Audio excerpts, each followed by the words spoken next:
Schooling there is just done by reading a textbook and taking a test at the end of the chapter. The entire day is regimented and strict. You don't get any communication with your peers, nor with the outside world.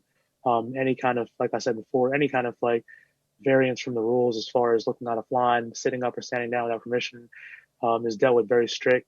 If you want to go to the restroom, there's only one 4 hour break. Every 4 hours you can go. If you want to go before that, you have to take what's called a consequence, which is a infraction of the rules, which one consequence, it gets you basically an extra couple of days added onto an indefinite sentence at this place. What they used to tell us is that I was 12.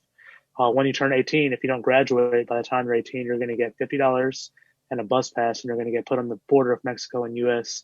and be told to live your life because your parents will never take you back, and they don't want you, and they know you're manipulating them, and they don't want anything to do with you. Oh my So gosh. it's a huge mind trip and brainwash game for especially at that age. And mental torture.